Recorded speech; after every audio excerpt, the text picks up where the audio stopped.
Bonjour à tous, nouvelle journée au mondial et nouvelles aventures avec au programme la découverte de stars à 4 roues chez Smart, Ford, BMW et pour terminer, une rencontre avec Miss France.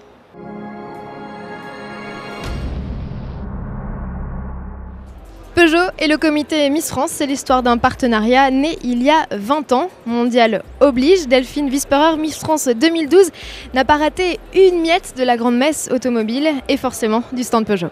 Après une découverte éclair d'Onyx, Miss France 2012 a posé près du concept, puis s'est offert un petit bain de foule.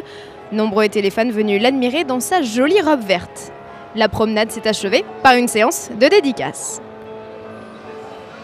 Quelle conductrice est Miss France ? Maëlle Pilvin n'a pas manqué de poser la question à la Miss. Interview ponctuée d'un quiz spécial Peugeot et vous allez le voir, pas de quoi déstabiliser la Miss. Mon premier souvenir automobile, c'est la première voiture avec laquelle j'ai roulé, juste après mon permis, qui est la voiture donc de ma maman, une 307 Peugeot aussi, pour rester totalement dans Peugeot. C'était prédestiné, voilà, donc tout est écrit, n'est-ce pas ?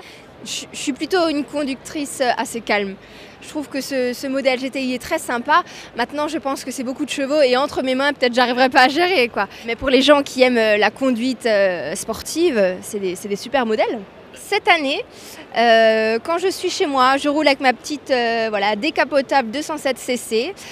Quand je suis avec la société Miss France, on se déplace en RCZ, d'ailleurs au passage qui est magnifique. Et quand nous allons en région, donc avec toutes les filles du show Miss France, on se déplace avec un Tipeee, aussi de Peugeot. J'ai un petit quiz à vous proposer. Alors voici la première, est-ce que vous reconnaissez ? Donc la première qui est en carbone et des très beaux métaux, c'est la voiture de rêve qui est la... Attendez voir le nom, la Onyx, voilà. Mais en tout cas, je la reconnais parce qu'elle est magnifique. En plus, elle est en papier avec un peu de feutre dedans. Enfin, c'est la voiture très belle. Est-ce que vous reconnaissez celle-ci ? Oui, alors la fluo, il me semble que c'est la 2008.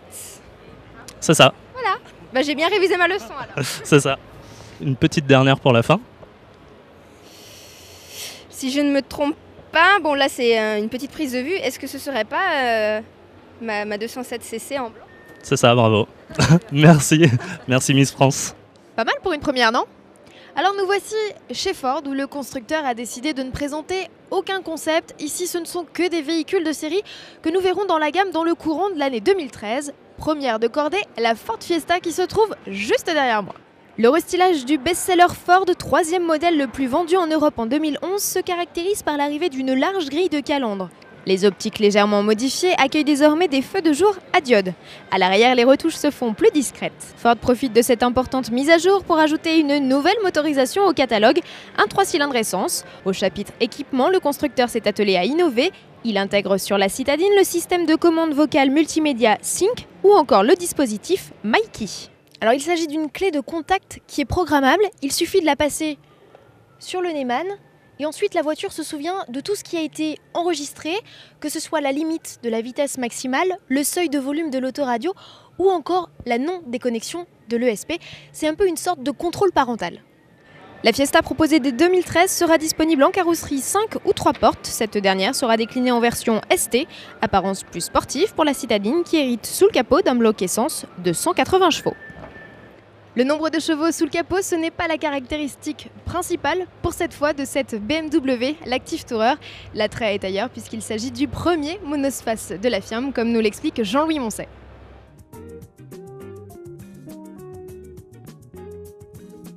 Les nouveautés sur le stand de BMW sont nombreuses et sont éclipsées par un concept car.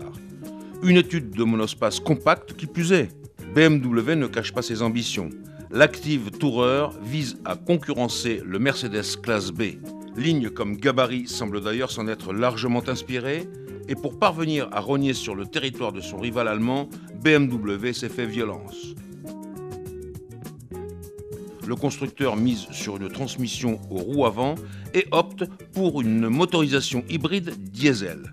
Elle couple un 3 cylindres inédit à un bloc électrique. Une motorisation que l'on pourrait retrouver prochainement en série. À suivre donc.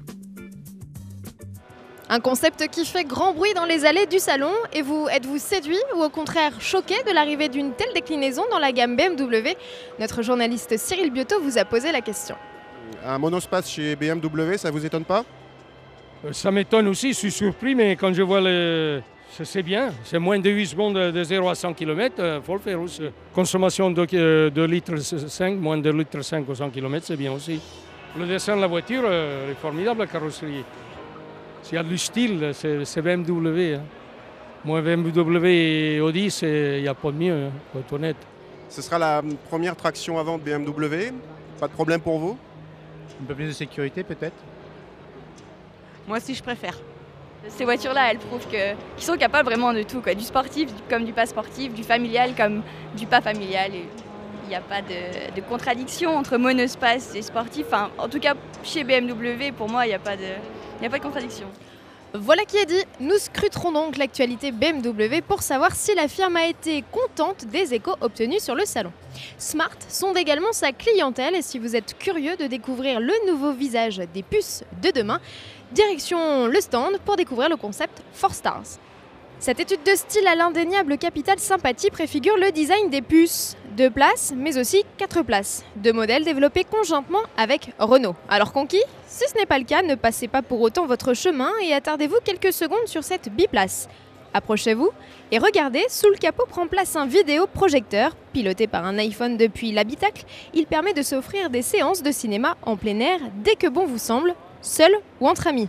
Seulement, 4Stars a beau être 85 cm plus longue qu'une Fortwo, elle n'offre toujours que 2 places. Ce coupé sport se veut aussi utilitaire avec un coffre bien plus logeable et vaste qu'à l'accoutumée.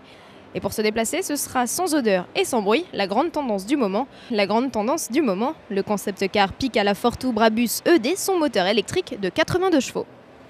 On se quitte avec l'interview RTL Auto Plus du jour. Christophe Bourou et Laurent Capello ont reçu Stéphane Rothenberg. L'animateur de Pékin Express n'a pas manqué de taquiner son confrère et agent immobilier Stéphane Plaza à propos de sa Mini. Alors vous êtes un fan de voiture, vous avez présenté l'émission de voiture. C'est quoi pour vous la voiture aujourd'hui, the voiture, the car, ici au Mondial? Au Mondial, j'en ai plein, c'est difficile. Ça peut aller... parce que si on est à Paris, voilà, une Abarth, moi j'adore. On peut une 135M de chez BM. Là, elle vient d'arriver. Moi, je regarde ça avec des yeux comme ça. Il y a plein de choses. Mais d'un autre côté, je suis irrésistiblement attiré par quelques voitures de sport, irrésistiblement attiré par... voilà, donc j'ai du mal à choisir. D'ailleurs, en ce moment, parfois, je me dirige même pour faire des voitures anciennes. J'adore l'idée de rouler avec des voitures qui sont aussi, je sais pas, des souvenirs ambulants. J'aime bien ça. J'adore les voitures modernes parce que la technologie, c'est fabuleux. Puis de temps en temps, ça fait une petite piqûre de rappel sur des voitures qui nous ont fait rêver ou qu'on aime. C'est assez génial. Alors, on a reçu Stéphane Plaza il y a quelques temps et il nous a dit que vous avez confié sa voiture et que ça s'était mal fini, non? Un menteur. Vous démentez? Non, il y a un scandale. Stéphane Plaza connaît rien en voiture, mais surtout, il maltraite sa voiture. C'est-à-dire qu'il a une Mini ancienne, les vraies, j'allais dire, les vraies. La maltraitance, il faut le signaler, voilà, ça. Elle est rouillée de partout. Il la laisse pourrir. Il la conduit en mettant les mains à l'intérieur du volant, il pense sous régime. Enfin, c'est une épave. Et je lui dis, mais attends, bon, il y a eu beaucoup des Mini, c'est pas une voiture rarissime. Enfin, aujourd'hui, ça vaut des sous. Les premières Mini, première génération, valent des sous. La sienne, s'il faisait un petit peu attention, voilà. Et je la vois pourrir son parking. Et je suis catastrophé. De toute façon, il préfère prendre les taxis, etc. Oh, c'est malheureux tout ça. Catastrophe. Pour sauver la Mini de Stéphane Plaza, tapez 1. Non, allez, trêve de plaisanterie. Si vous voulez revoir l'interview de Stéphane Rothenberg, celle de Stéphane Plaza ou bien une autre réalisée depuis le début du salon, rendez-vous sur les sites rtl.fr et autoplus.fr. À demain, si vous le voulez bien.